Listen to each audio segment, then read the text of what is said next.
when I experience an obstacle or challenge, I'm going to move past it. I'm going to shatter that glass ceiling and I'm going to keep going. It hurts to smash a glass ceiling. Wow, we literally have to be superheroes to walk through this life. While I might have been the first, I pray that I'm not the last.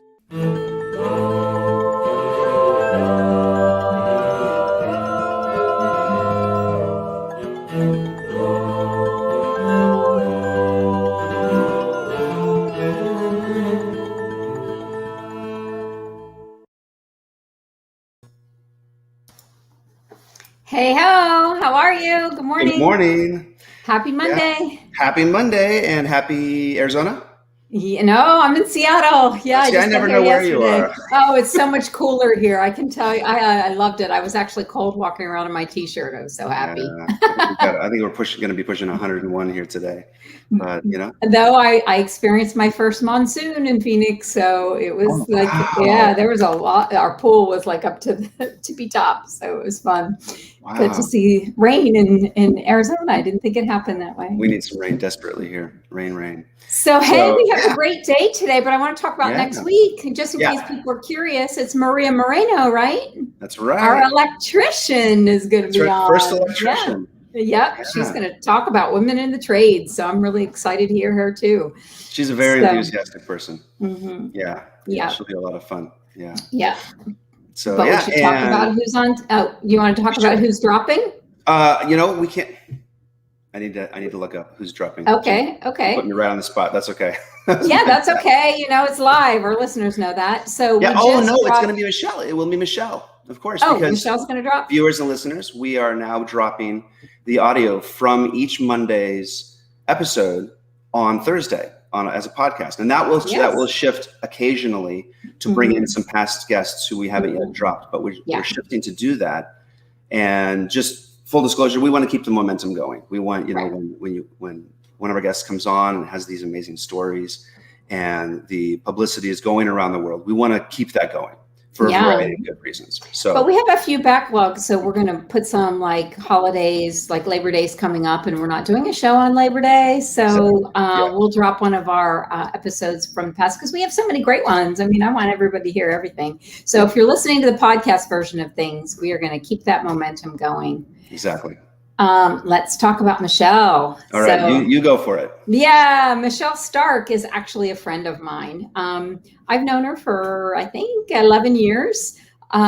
She is just an amazing woman. I want her to tell her story. I don't want to tell it for her, but she blows me away. Every single time we meet up, we talk. She has some new adventure, some new person that she's met. She's changing the world through helping these kids. And she's so methodical and process oriented around it. Like the money goes very far in this. She's really a woman who brings people together and collects them and changes the world through volunteers, through donations. And she's just incredible. So I can't wait for our listeners to hear what she's been able to do as a nonprofit.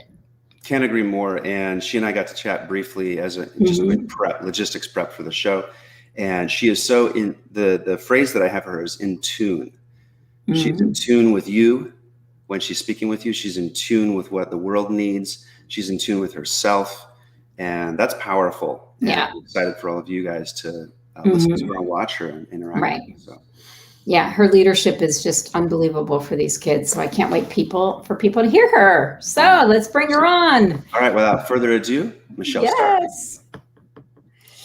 Michelle. Hey, how are you? How's Chicago? Oh, Chicago's wonderful. Thank God the humidity has dropped and we actually have really lovely days. Yay. Well, not like Phoenix. So you have to wait another month before you come to Phoenix. Really? I would come to see you even in the humidity. Oh, thank you. It's really the heat. You know, they always say it's dry heat. And I'm like, well, I look like a skeleton then. So a piece of leather. Hey, you know what? I'm gonna, Jeannine, I'm gonna drop you, and Michelle, I'm gonna drop you and add you differently because Michelle, we want you in the middle. Okay, yeah, that would we be always a good do idea. that. So give me just 2 seconds. Yeah, that's awesome. There we go. There you go. Easy. Hey, there you are. So, Yeah, I can't wait for our listeners to hear your story because it is so incredible and it's so inspiring. And anytime I think to myself, oh, it's already been done, or oh, I can't do that, I'm just one person, I think of you and I'm like, oh my gosh, what does it take every day to wake up and be you and make that impact is just, I mean, I'm just in awe of you. I hope you know that. And I can't wait for people to hear your story. So tell them about you. I first want to say, I think that's what it takes to be all of us. So, and I'm so emotional. So let me just think of like something superficial here: wood, doors, sky, whatever. Okay. Yeah. I think that's what it takes for all of us. We wake up, I would say at least more than half of the population wakes up with self-doubt, but it's not about me. So, okay, you want to know my story? Yeah, I want to know. Well, give context to our listeners first. When somebody says, "So, what do you do? What's your job? What's your title?" What would you say? Absolutely. So, I run a nonprofit called Matanya's Hope. As a kid, I used to always want to make a difference. I have got to get the emotion out of me right now. It's It'll okay. Go. Just talk. It'll go. Yeah, I always wanted to make a difference. But growing, I think I wanted to make a difference for the wrong reasons. I wanted to be famous. I wanted to be on TV. Hey, bucket list. Thanks, guys. No. You know what I'm saying? I wanted it for the wrong reasons, something that would be typical of a kid. And then I forgot about all that. Yeah. But I think there was a reason that I had that dream. So I run an organization called Matanya's Hope, which reaches out and helps orphaned, deeply impoverished, neglected, dejected children in Kenya. We sponsor these children through education, starting at nursery school and carrying all the way through university, sometimes through master's degrees. 2 of our students are studying in the United States, the remainder study in Kenya. The 2 that are studying in the US, one is in her master's degree program for psychology. She'll be starting that late this month. And the other is, Jeannine knows very well, in Alabama studying nursing and will be graduating that program in December. We have 250 students currently sponsored. That's pretty much our going number. We have probably about 50 in university. And as graduates, we have lawyers, we have pharmacists, we have nurses and surgical nurses, we have teachers, chefs, we have an international flight attendant, teachers. I think I might have said teachers. Yeah, teachers. We have a plethora of careers that our students have embraced. And not only are they graduating with these degrees and helping society through what they're doing, but they're also encouraged to sponsor at least one other child in their lifetime. Now, that doesn't mean that it has to be a child on the Matanya's Hope sponsorship list. Maybe they're going to send a child from their own family to school. Most of these kids who we send to school never had the opportunity to go to school. So they would have just been one of 4 children who never finished 8th grade. And that was it. They were forced into marriage. They were forced to labor on a farm for $1 a day. So these kids graduating may have to go back and send one of their siblings to school. But we ask them to continue helping. So that's pretty much what I do. One of the questions that you asked previously was, what does that entail to do your job? And I kind of laughed because, generally if a corporation would hire you, you could pretty much say in a sentence or two what it requires for you to do. And you better do it.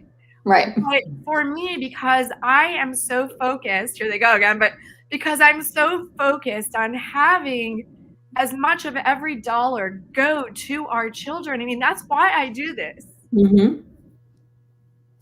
That means that I have to wear a lot of hats. So, okay, second. Take it.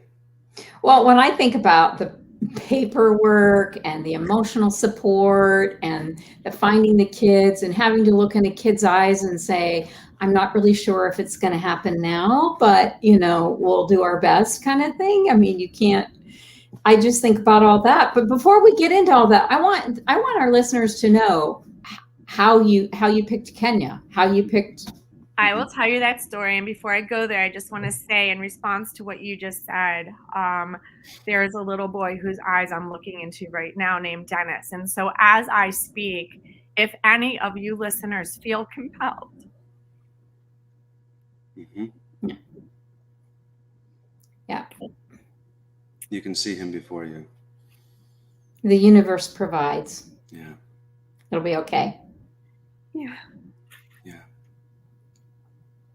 I'm just going to let it come. That's what's so hard. Yeah. I think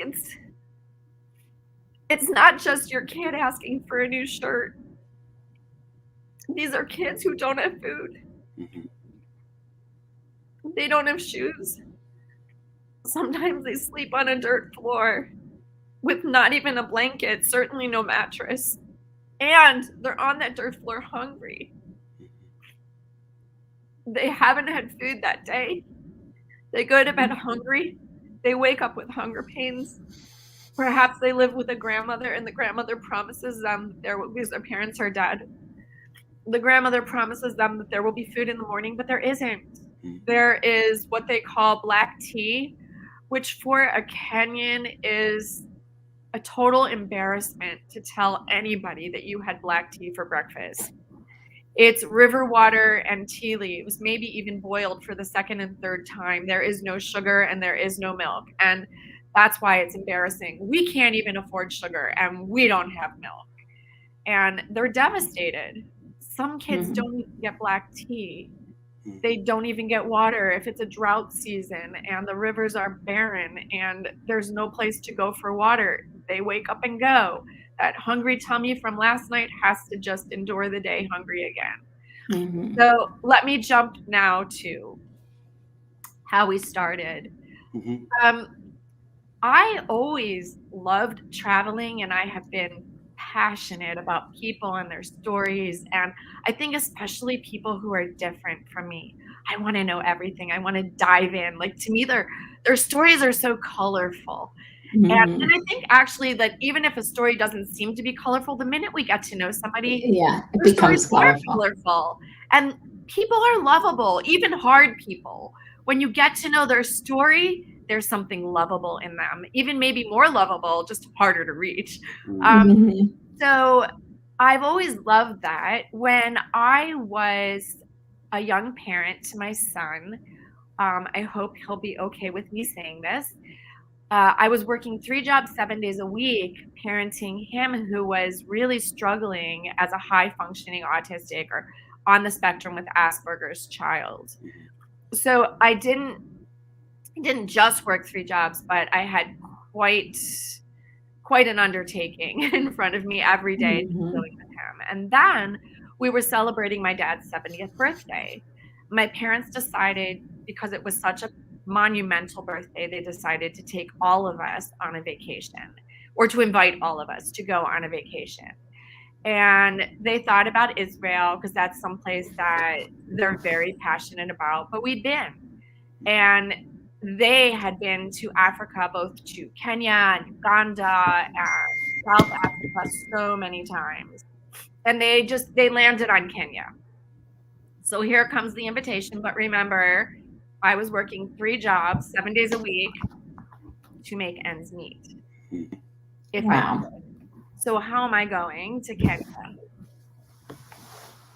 Through a lot of prayer and whatnot, I will just say that was made possible for me. And I and my son were invited to partake on this trip. That in itself was a pinch me moment. Like, am I really going? I didn't feel that I deserved it. I was so strung out in my routine. So I literally said to my dad, well, if I'm going, I was a massage therapist as one of my jobs. So I said to my dad, well, maybe people will want massages there. They won't have to pay me. I'll just give people massages while we're on safari. Like, I couldn't fathom that I was just getting to go to be one of them.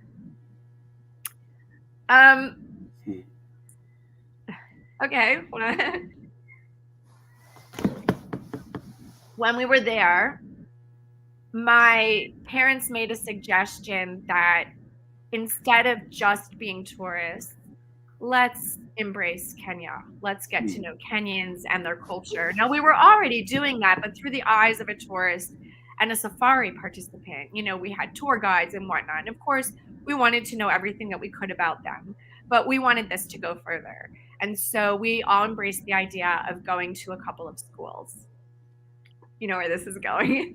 Yeah. Yeah. So we went to Matanya Primary School, and I was throwing the kids in the air and playing with them and loving them. And then I went into a classroom. Now, I want you to really take in. I need a little context. What year was this? Just so you can tell. 2005. So we are 17 years old. I go into this classroom in a building that, okay, let's take you down American roads, rural farm communities.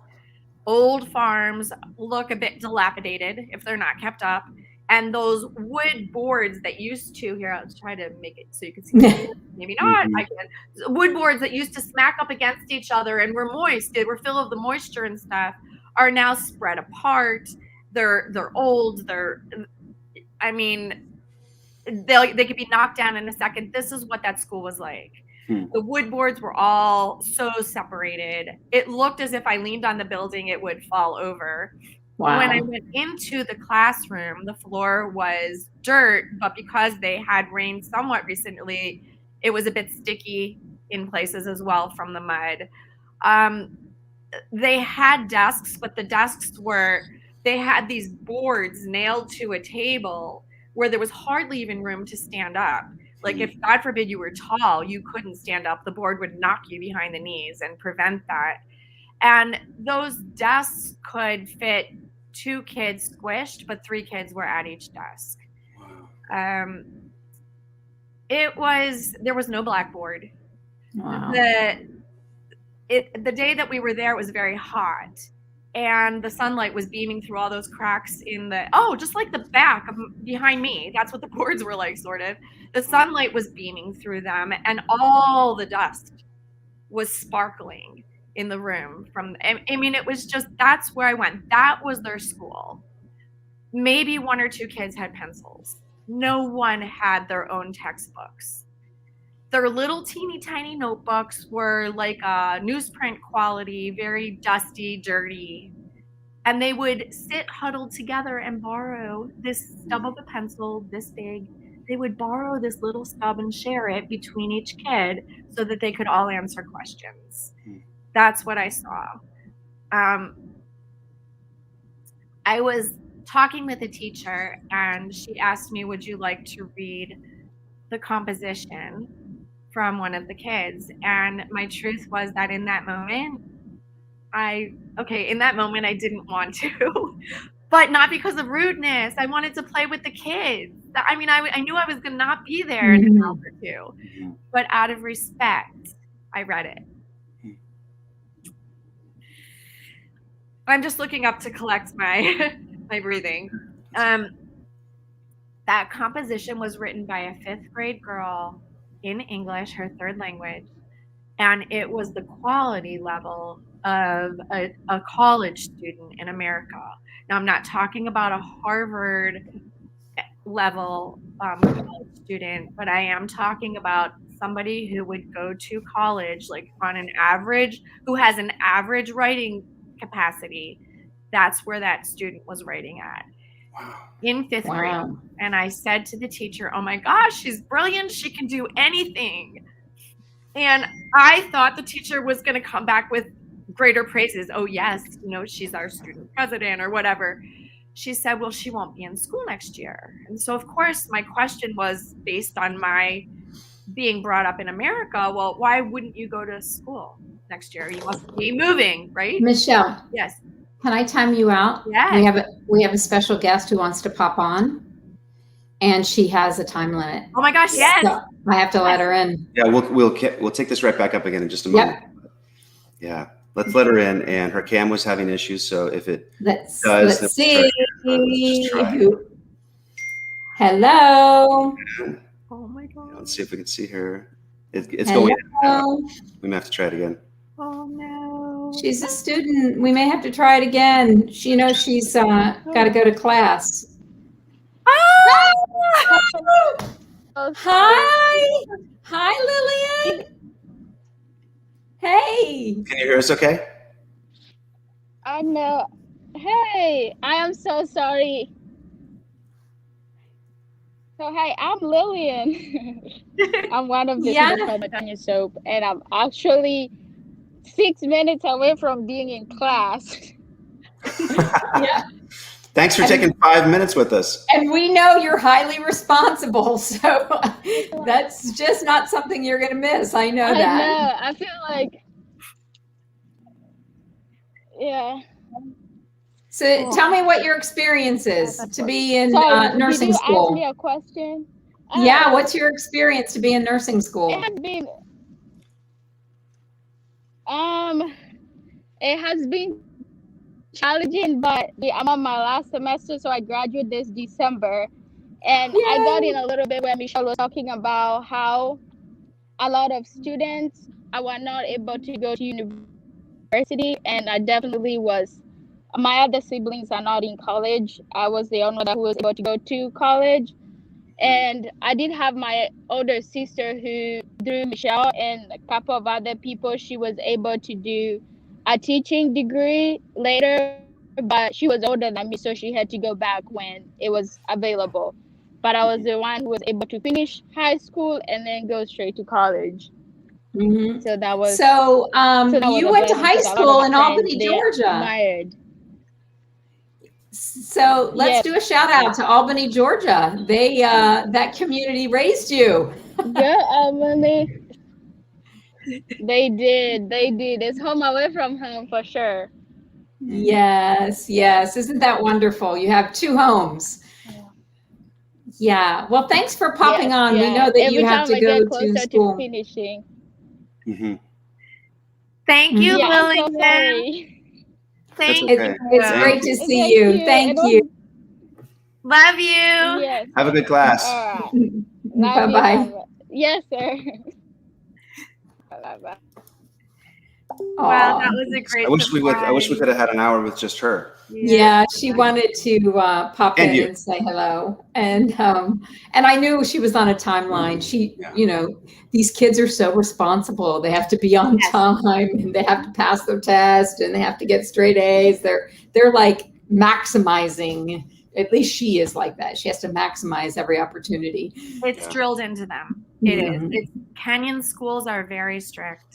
So I'm sorry we interrupted your story. Oh, you're good. So Michelle, you were right there. You were being asked to read. You read it. I read the composition, and she was at a university level. I said that she was brilliant and could do anything. And the teacher asked me, or the teacher told me she wouldn't be in school the next year. So I just assumed she was moving and asked, "Oh, is she moving?" And that's when I got a dose of reality. No, she was not moving. Her parents could not afford school fees for a tiny little rural day school. The fees, I don't know, maybe $25 a year. They couldn't afford those fees. They couldn't afford little PTA fees and whatnot. And so they were electing to pull her out of school to weed the shamba, which is the farm, and to wash the utensils and sweep the house. There's more to that. If she were living in an area in Kenya that got a lot of rainfall or ample rainfall, and the farms were rich, the soil was rich and the farms produced, it wouldn't be understandable, but it would be more understandable. This little girl lived in an area that is plagued by drought, plagued by it. Year by year, people plant their farms, but year by year, the crop pretty much fails. And so that's what she's being pulled out to weed. To wash utensils with water that she's got to go get from a river every morning if there's water in the river. This is what this brilliant child was being pulled out to do. And I couldn't accept it. So I asked the teacher if it would be okay with her parents if I could consider sending the girl to school, but that's a little bit jumping forward. Mm-hmm. My eyes filled with tears, which now all of you realize is not a hard task. And but I tried to balance the tears on my eyelashes, which at that time were quite long. Mm-hmm. And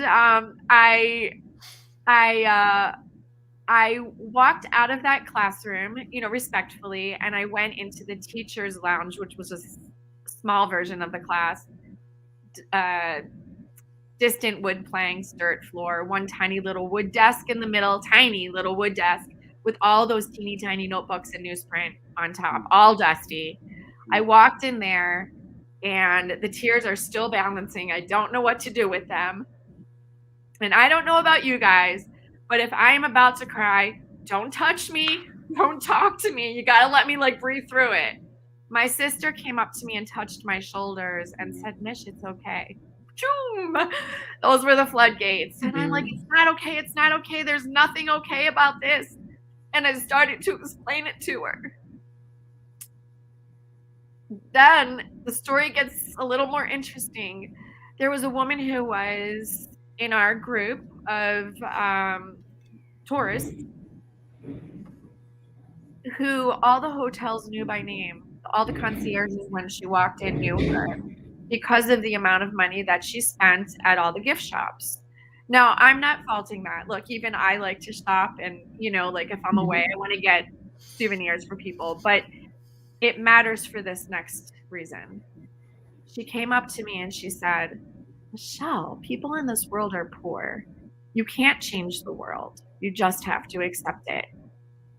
I don't think I could catch my breath. I was floored. I literally was speechless. And then I said, that's why I'm starting now. One child at a time. We will make a difference. And that's when I went to the teacher and I asked her if I could help the little girl. And then 3 other families followed me and asked if they could also help a child. We were still not Matanya's Hope. I didn't know anything about sponsorship. I just knew I wanted to send this kid to school. I went home the next day. I went back to the United States, and I decided on the airplane that was not enough. So I send money once a year. How do I know where the money's going? How do I know how the kid's doing? That's what I care about. I want connection. So I wrote letters to all 4 of those kids. Consequently, I started writing frequently to one of them in particular. And so we got really comfortable with each other. I learned a lot about Kenya. She learned a lot about me. And I asked her out of curiosity only, does anyone else need help? Culturally, she received that as an invitation. But remember my 3 jobs 7 days a week, because that hadn't changed. So she wrote back to me and she's with a letter included from a set of twins, and I will never forget their words. We are so happy to be a part of your happiness. I kid you not, I fell to my knees. And I remember saying out loud, my happiness. Now, it doesn't mean that I wouldn't be happy to help. I would be ecstatic, but I didn't know how. And there was also a letter from the teacher that I had spoken to at that school asking me if I could see fit to send a girl who had been plagued with polio to school for triple the amount because she had to go to a specialized school. I felt powerless. I felt hopeless. I was not a praying person. I remember, I was spiritual but not praying, but I remember going to my bed, falling to my knees and asking God, can I close my eyes to these kids? And I already knew in my brain it was going, you can't do that. But I asked and I closed my eyes and I saw their faces. And I was like, I knew I couldn't do it. I knew I couldn't do it. And I'm like, okay, I knew that I had to move forward from that point on and that this had to become my mission in life. That's how we started. Wow. And then look at Lily in nursing school finishing up. I don't know what number she was in this queue, but yeah, you came home and marshaled all your network and got started. Yeah, and actually I think this is really important for those women listening, and actually for anyone, because I would say this is not gender specific. I, by nature, am very shy and introverted. But I quickly realized I need to be their voice. One of the hats I wear. I need to be their eyes and their ears. I need to hear and see their story, and I need to come back and tell it. I need to then connect human beings here with the human beings that I know there, to make them alive, to make them real, to bring their stories here at such a capacity that that story enters someone's heart. And somebody who wants to help, who can help, easily says, absolutely. And that became my job. So I'm still shy and insecure, quite, but I have a job to do. Well, I think what's interesting about this story, I mean, just my own experience with Lillian and living in Albany, Georgia, is that community raised her. She went to a wonderful high school. She had host family that was just, I mean, incredible. Stellar. She had people, the whole community was rooting for her. Everybody at that school wanted the best from her. When she first got there, I remember her sitting at my kitchen table, and she was upset that she missed a question on the math assessment her very first week. And she said, I didn't know how many miles were in a kilometer. So she was just like, I couldn't do the math problem. And she was so upset. And then she didn't know that hot water came out of the shower. So she was so excited about having water and a shower that it never occurred to her that it could be hot. So she took a cold shower for 2 weeks because it never occurred to anyone else to tell her, right? And she'd never been to a grocery store. I mean, and I look at her now and I think, oh my gosh, how her world has changed. She never wore a pair of pants or rode a bike because only boys ride bikes. You know, like it was unbelievable. I mean, and when I think that what you've done for her is just incredible. And so it really took a group of people rising for her. I think it was Hillary Clinton who said it takes a village. Is that her quote? It does. I think for anyone, for anything in life, it takes a village, a good, conscientious, loving, praying village. It takes good people around us. You're a part of that story, Jeannine.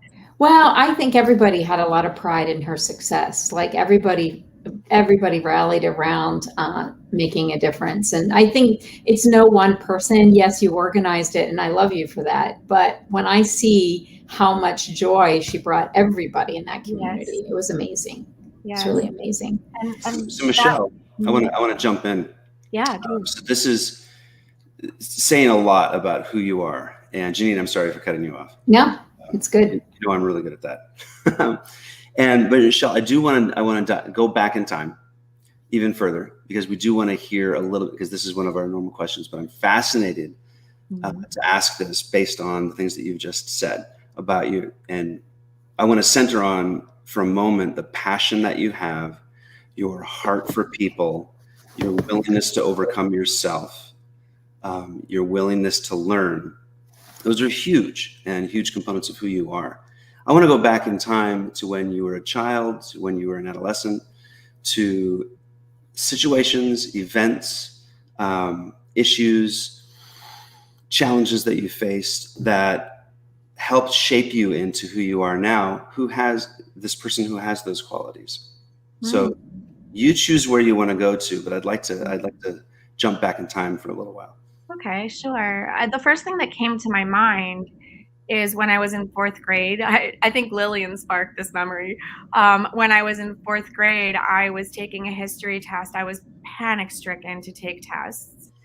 And I started crying in class, and my teacher bullied me. She mortified me in front of everybody. It wasn't that I didn't know answers. It was that I was probably, when I say a little special needs, like maybe I needed a little special attention. I needed a confidence booster. I needed my teacher to support me and encourage me. But I got annihilated. So that's one. I remember when I was about 10 years old, I had a little girlfriend who was younger than me, and she got encephalitis. She never regained her mental faculties.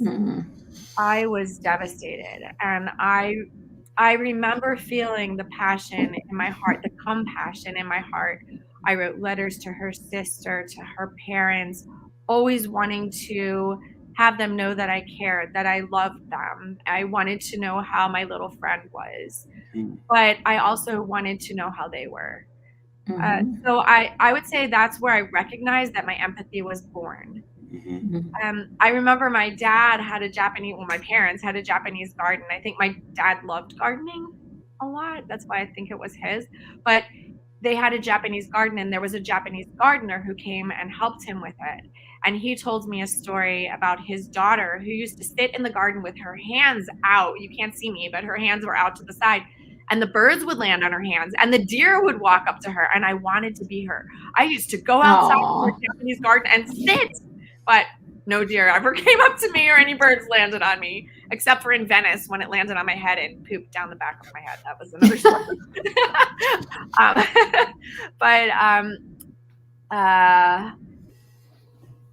After that, I was a sick kid. In 6th grade, I grew from the shortest child, one of the shortest children in the classroom, to just about the tallest. I remained tall for about 5 minutes in my life. I'm short again. But my spine could not handle that amount of growth. I grew 11 inches in 1 year. And so my spine curved, and it didn't just curve in one direction. It did an S curve, which is a much more difficult curve to correct. I wasn't going to say this, but I will tell you, I had a teacher that was a bigot and also picked on me for that. So that made it really difficult because I was also in pain.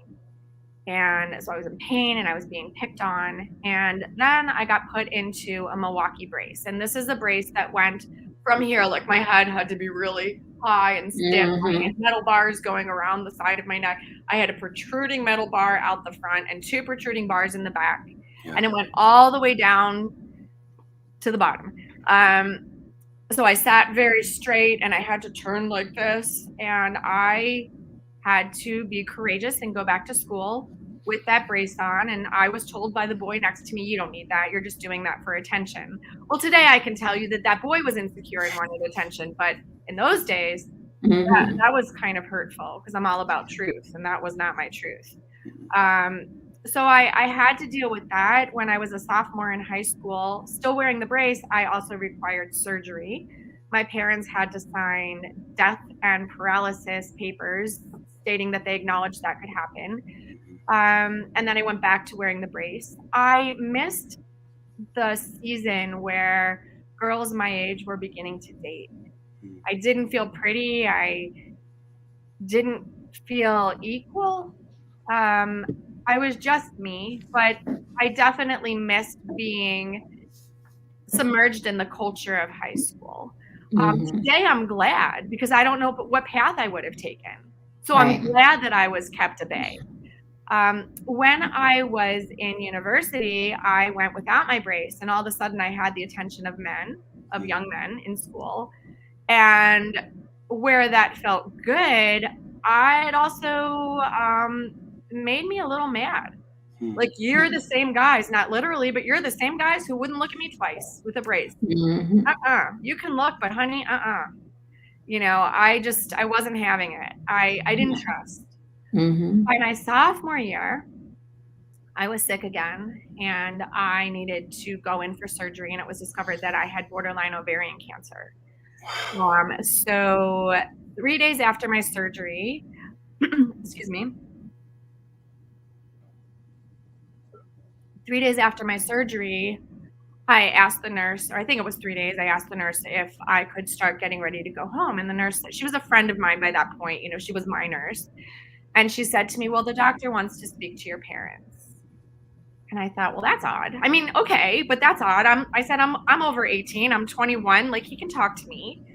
And she said, well, yes, but he wants your parents in the room too. And I just looked at her and I said, am I dying? And her response was, everybody dies sometime. Wow. I was shocked, but I am so grateful for those words because they plummeted me into a reality of life.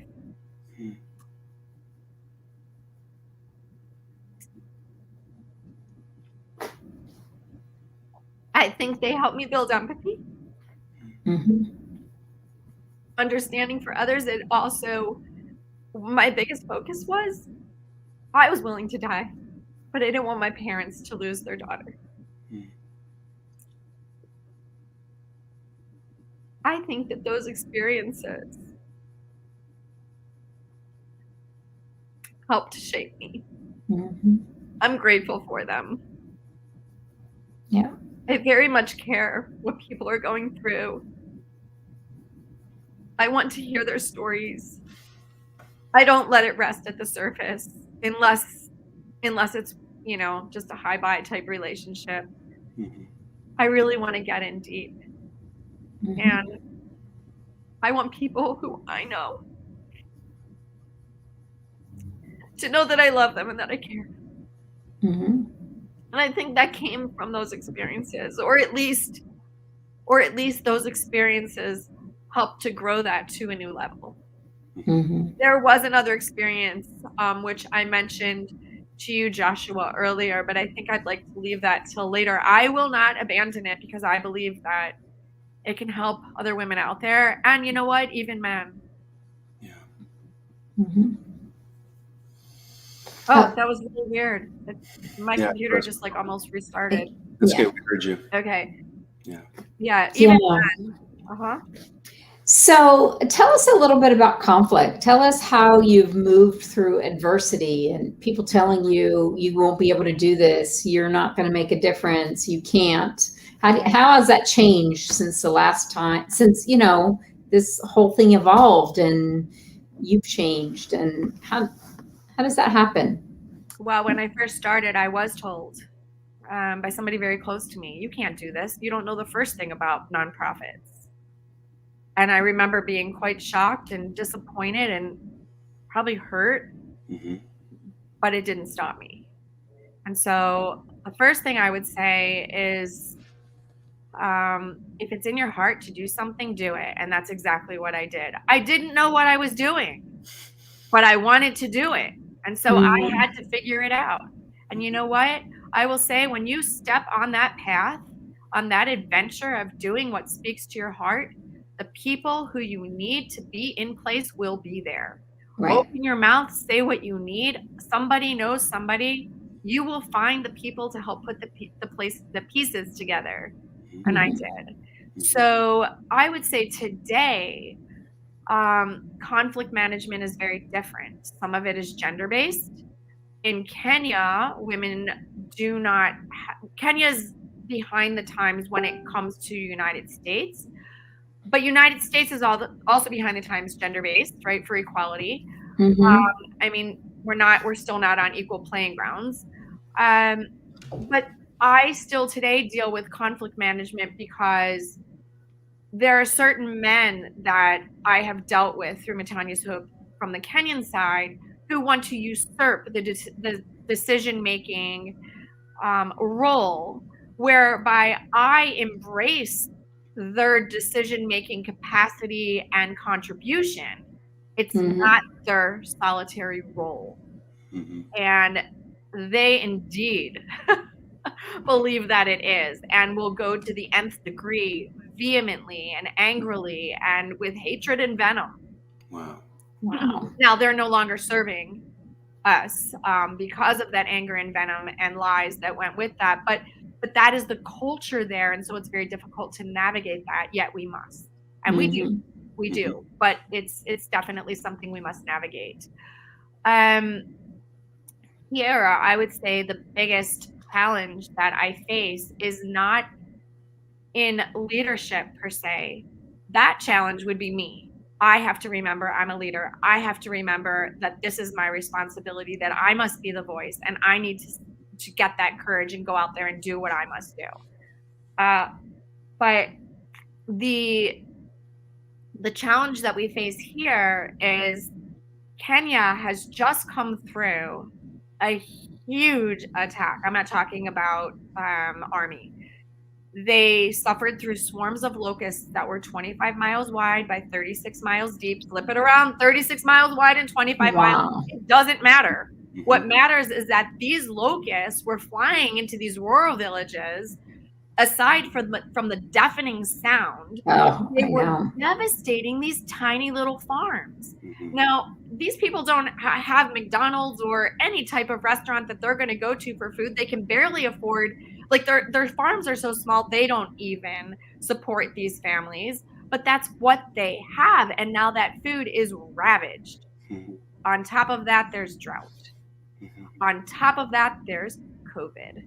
So that has been that has been the most profound challenge that I have faced to date. We had to make a very, very quick decision. We have in the group of 250 students that we sponsor currently, we had about 35 who were orphaned or so severely beaten or demoralized by those people who they called family. They may or may not have been family. When the schools closed due to COVID, we had to figure out, what do we do with these kids? Somebody actually said to me, well, you need to think it through. You need to raise money. You need to do this in a sustainable financial way. And I just looked at this person and I said, and come back to these kids when they're in their grave? Like, sometimes, no, you can't do that. We need to get these kids in safe houses, which means act, which means trust and have faith that somehow, some way, we are going to be able to manage a safe house. But we went, my Kenyan partner went and looked and found a place where we rented 2 homes, one for the boys and one for the girls, on the same compound. We have security cams to make sure that there is that is we've got some teenage boys and girls, so we have security cams there, and we put our kids there. But I got to tell you, I face this challenge every day. How scary. It's so like you're constantly pivoting. Constantly. It's $3,000 a month just to keep these kids in a house. And this isn't because it's a fancy house. We now have 45 kids. Feed 45 kids every day. Deal with medical needs that come up. Buy them shoes and clothes. And I'm not talking about, even TJ Maxx here. You could go to secondhand places, but do that for 45 kids. It's no easy task.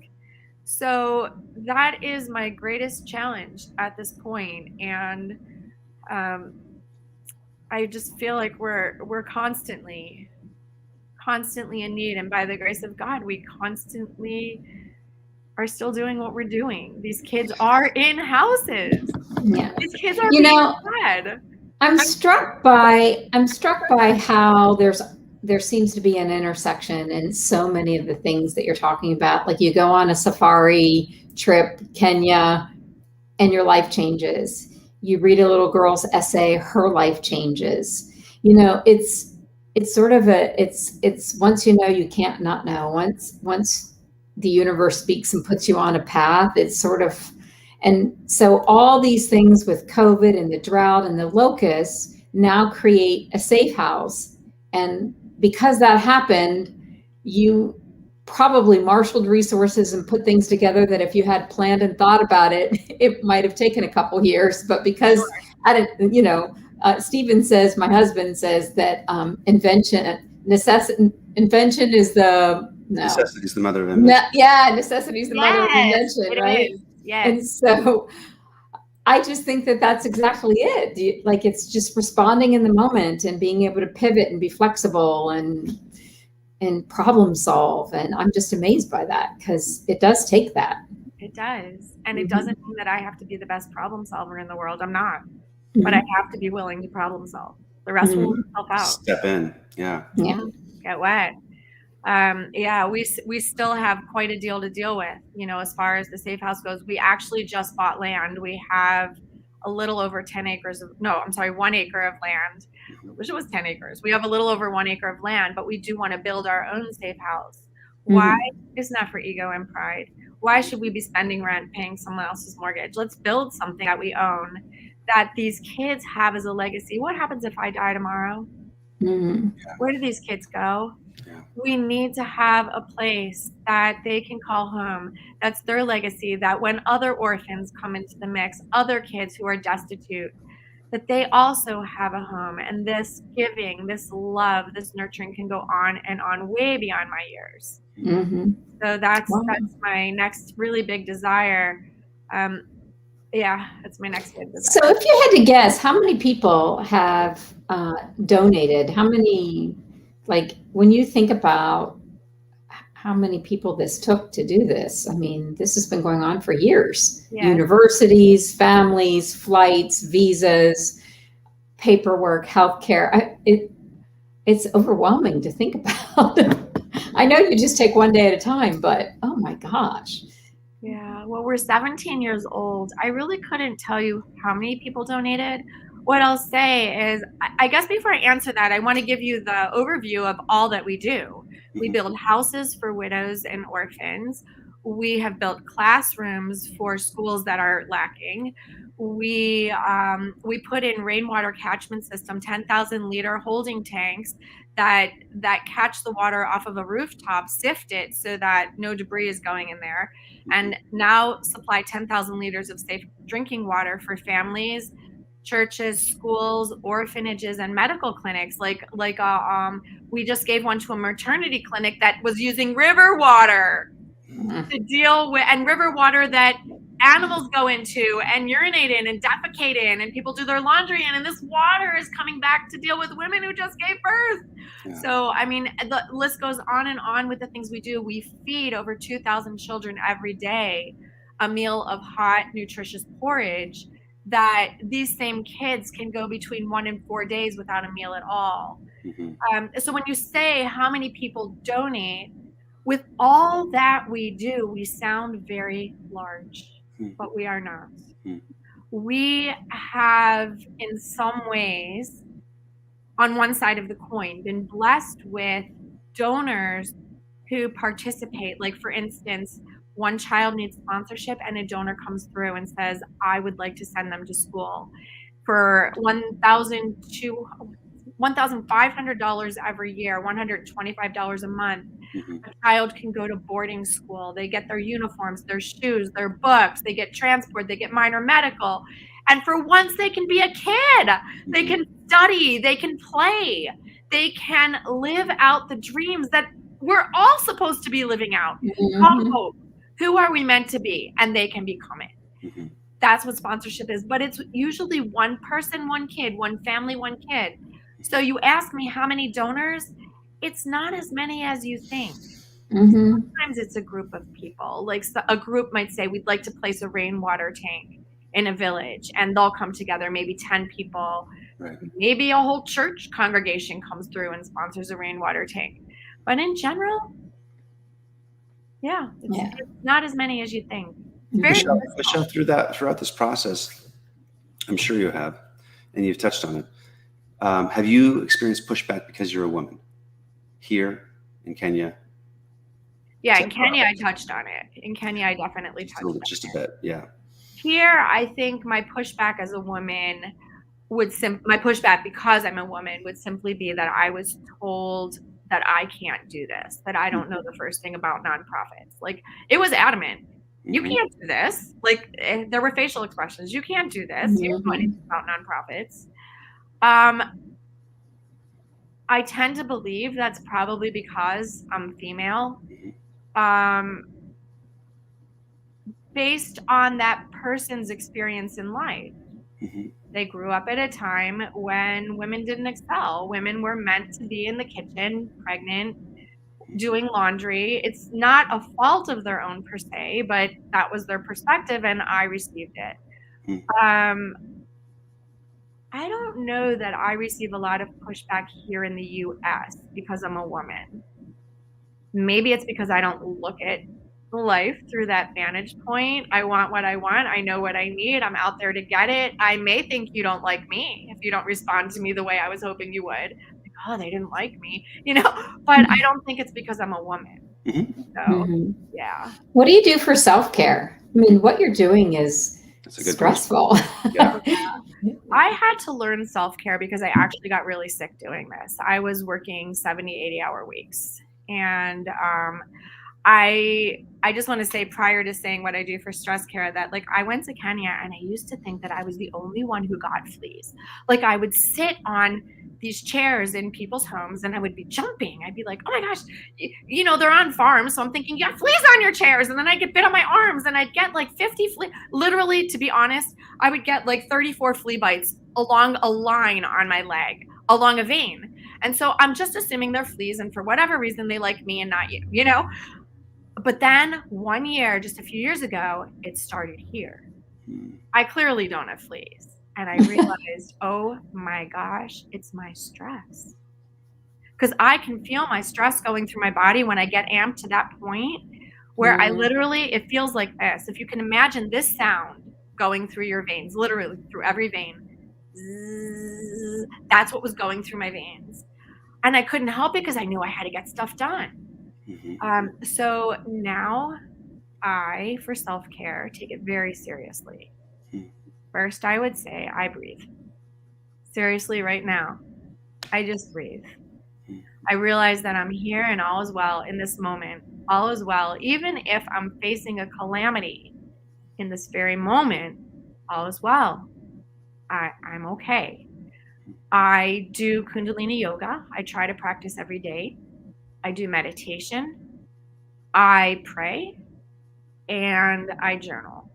I would say that's, and I love walking my dog. I hug trees. I'm a tree hugger. I don't do it every day. I don't do it frequently. But you know what? I am not against hugging a tree. I think it's beautiful. So I listen to the sound of water. I love, and I love deeply. And I extract love from any place I can. That's my self-care. So, you know, Lillian, you know, she talked about her second home, right? Does Kenya feel like a second home to you? It is my second home. I actually feel like, I don't know if I'm Kenyan living estranged in America or I'm American living estranged in Kenya, because I don't fit in clearly to either one of these places anymore. In Kenyan, I go as a white person. Clear, I don't belong there. I mean, clear, I'm not native, so I can't hide it. In America, I'm a white person who is deeply in love and passionate for Kenya, a country that is African. And I can't understand how we pour concrete and blacktop over everything because we used to have animals running free. You know, like I'm both. Both are my homes. How do you think that is translated for your son? It's interesting. Remember, he has Asperger's, and so he views the world from his vantage point, as we all do. It's not his passion to travel and to give the way I give, but he has a high level of respect for me. I think it has planted the seed for him to believe in himself. And I frequently will have conversations to inspire him to do that. I don't ever want to like hold it over him, like this is what I do and you have to live up to what I do. In no way does he have to. What I want him to live up to is his dreams, his passions, and his abilities. He's very bright, by the way. He's probably borderline genius. I don't believe he is genius, but I believe he borderlines it. And I want him to live up to that for him, whatever his way is. So I hope that what I do helps that. I will say that what I do has planted seeds of compassion in his life and empathy that he may or may not have had without this experience. Michelle, there was something else that you wanted to share, if you still wish, because I think it is really important. I will. When I share that, then I want to come back to Dennis. Can we do that? Oh, of course. Yeah, I didn't want to derail you. Okay, no, you're good. You're good. So for you out there, life isn't easy for any of us. I think we all have stories. And I don't think there's a single one of us that has a story that doesn't envelop some level of pain, some level of feeling abandoned or bruised or hurt in some way. I was on several occasions subject to I was not fully raped, but a lack of sexual integrity. I was a man who was supposed to be like a family friend held me close to him and pressed himself into me on several occasions. I did not tell my family. I was mortified. I was just a teenager. I didn't know what to do with it. I think I thought it was my fault, which is very typical. I was very ashamed to say anything. When I was maybe 18, maybe 21, I honestly don't remember my age, but my parents got involved with the Ambassador's Ball with JUF. And I was a debutante at that ball. That doesn't mean I am worth anything. It has nothing to do with me. It's just an experience I had. And so I was a debutante at this ball, and there was a young man in our group who all the girls goo-gooed and gaga'd over. Now, I didn't. Quite honestly, did nothing for me. But he asked me out, and I felt that because all these girls were goo-gooing and gagaing over him, like I was chosen. Now, remember my whole history. I was never chosen. Mm-hmm. So I felt that that would be pretty cool to be the chosen one. So I accepted the date. And he took me back to his house after the date. He said, let's go to my house. I assumed his parents were there. And before you knew it, I was on the floor of his foyer. And he forced me to do things that I never knew of, hadn't ever seen a man naked. It was devastating and really, really affected my sense of self-worth, affected my trust in men. It was really tough. And I share this because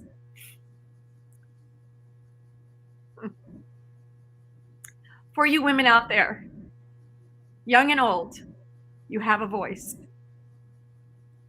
You have rights. If it's no, it's no. And if it's yes because you think that somebody won't be your friend, it's no. Take care of you and honor you and respect you. You are divine. You are worthy. I wish I knew that. I wish I knew I had a voice. I wish I felt empowered. So please hear that. And for you men, teenagers and adult men, women are our bodies and souls comprised of hearts and minds and experiences. They are sacred, as are you. Respect us. Earn respect for yourselves. We all deserve it. Don't cross our boundaries. Don't assume that because we're pretty or because we look loose or we're wearing a short skirt that we're your vessel. We are not. Earn relationships, build trust. And maybe when the time is right, when the grounds are sacred, then you can cross that platform. But nobody, not man, not woman, ever deserves abuse. And let's go beyond physical, not mental, not emotional, not spiritual or physical or sexual abuse. It is not okay. You found your voice, didn't you? Yes. I'm still finding it. Mm-hmm. I still struggle with not pleasing. I think it was really drilled hard into my DNA from all those years of not feeling enough. I was enough, but I didn't identify with that. So I still struggle to find my voice. But you know what? Let me explain. I study the Enneagram. I am a new Enneagram coach. And one of the things that I understand from my personality type is something that I struggle with, is finding my voice, is not pleasing, not sabotaging myself. The minute I realized that, man, the light went on. And I'm like, you know what? That's done. You see this throat right here? You see this mouth? It is destined to speak truth, my truth. I will try my best to do it with love and grace, respect, but I must be honest. I owe it to me. So. Thank you. Thank you for sharing. I mean, I'm just struck by your vulnerability and your willingness to use your voice here for Matanya's Hope. Thank you. And just think about just being the role model that those children need, both little boys and little girls, to make a safe community for them. Yeah. You know, I do take these stories into them. Because they need to know why I'm so passionate about it. Because don't we all think our parents are stupid? Really, we go through a phase where it's like, yeah, whatever. I'll yes you. Okay. But I'm going to go do what I want, more than likely. And I need them to know what can really happen. It doesn't mean they won't make mistakes and end up on that path anyway. But if I can change 1 or 2 or 3 by my story, it's worth it. So I'm willing to be vulnerable. I did want to share, because you've talked several times about me being vulnerable and sharing and opening up. I do want to share the story of Dennis. We have a young boy who finished 8th grade. His marks, his exams, his 8th grade exams were extraordinary. Yet he comes from an area where I would venture to guess he doesn't eat every day, not even a single meal. I would venture to guess that he's barefooted most of the time. He doesn't have his own books, but he has dreams. Has dreams of going to high school and then college, and he's been invited and schools have started and he's home and he feels hopeless, and I know it personally. He just wants to go to school. We have been so fortunate to have had several children sponsored over this last 2 weeks. He is the only one remaining, and I just really want to see him in school. So please, somebody, anybody who's listening, if you have a heart and the means to send this little boy to school, it's $125 a month from you. That will change his life forever. And not just his life, but the trajectory is his entire family life from here on in. When he gets married, he will get married as an educated man who has a job. When he has children, they will be educated. The hopelessness can begin to dwindle down to a memory. Please help us create that. Michelle, if I was interested, damn it all, I'm interested, but anybody else is interested, where would I go? Where would I go to find more information? I don't even have Dennis on the website. His story is so new. It's contact. Go to our website. Yes, you can contact me. My phone number is 708-822-HOPE, which is 4673. And then your website is also? Our website is www.matanyashope.org. I'll spell it for you. It's M like Mary, A, T like Tom, A, N like Nancy, YAS like Sam, Hope, HOPE.org. .org. We'll put it in the show notes. Yes. You can text me on that same number that I gave you. Once you do that, I can give you lots of other ways to contact us. I'll send you pictures of Dennis, and there is actually a little girl who needs a half sponsor as well. Her name is Blessing. So if anyone wants to get in and do a half sponsorship, we know she's all set too. Fantastic. Thank you. Michelle, thank you. What a journey you've been on. And, you're helping them live their dream, but I really think you're probably living yours. I am. You know what, Jeannine, in response to that, this is the hardest thing that I've ever done. But when my candle stops burning, I don't have regrets in that I will not be taking to the grave in a wish that I did something of value. I'm really grateful for this. I am really grateful for this opportunity. It has enriched my life. It has strengthened me. Iron sharpens iron, man. It has forced me to grow. Yeah. And I am so grateful. And for every life that has been changed and saved. It's not me. It's not you make a difference. Be a part of it. Yeah. Michelle, thanks for taking the time with us and spending. Thank you. It's been great having you on. Thank you guys so much. Loved it so much. It's good to see you again. You too. And thank you for bringing Lillian into our world. We, my husband and I have just found so much joy in watching her evolve and grow and become from the little girl who didn't know about the hot water to tech savvy, right? Can we end with one really funny story? Please. And Jeannine, yes, I am so glad she's in your life. You and Steve have been a blessing to her. You have opened her eyes, and I don't want to say a red carpet, but okay, from a Canyon's perspective, certainly you've rolled out a red carpet for her life, but you've rolled out a pathway enabling her to walk forward, to follow her dreams. But I want to tell you a funny story. I had 8 Kenyans staying at my house many years ago when we first started. And I remember they were helping me do dishes. And they were standing at my sink.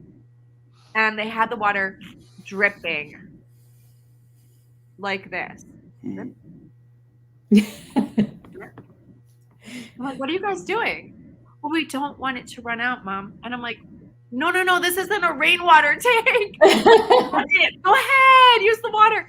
It's just, we have to consider their van. I never thought of it. Where's that water coming from? Yeah. Yeah. It's amazing. It's amazing. So, well, you certainly have been a blessing in their lives and ours. So I hope that it continues and the universe continues to provide in one way or another. You know, it seems to evolve and happen. For the last 17 years, people have shown up when you needed them to. So it's exciting. They sure have. Right. Thank you both. Thank you. Alrighty. Thank you so much. Yeah, Michelle, stay on, of course. Okay. We'll chat just briefly afterward. Okay. But thank you. Thank you. Thank you for what you're doing. Bye. Bye. Oh, wow. Yeah, she is a firecracker. Tearing up half the time. I know. She's a woman on a mission. And I just think that level of passion, I can't believe she's been able to sustain that for 17 years. And it's just, and the lives that she's changed. And, you know, it's unbelievable. It is unbelievable. Yeah. It's fascinating to watch it all evolve, though. I wanted to shout out, there was a listener on LinkedIn who wrote, Michelle, I'm at a loss for words learning about your activity and witnessing your genuine compassion.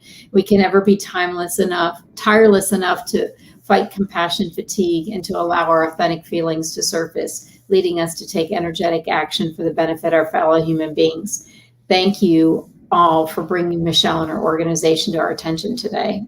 Wow. Yeah. You know, grateful for that. And, you know, I really believe that when people donate or provide it, you know, they do it in the places that mean the most to them. I think the bigger lesson is that she's one person who just had an experience, an idea came up, and it changed so many lives because of it. When I talked about all the donors, every donor has like some thumbprint on some kid's future. And I think about that and I'm like, wow. So it's amazing. It can happen, you know, and you can be completely involved in your life and what you're doing, where you're going, your trajectory, the people around you, and you can have an experience like that and everything changes. Yeah. And not for the bad. Everything's for the good. So just your wheels turn. So anyway, it was fun. And I look forward to Maria Moreno, our electrician, next week. Yes. So and the audio from this will be out on Thursday. So all right. Great. Thank you, everybody. Thanks, Continue everybody. to make an impact. Bye-bye.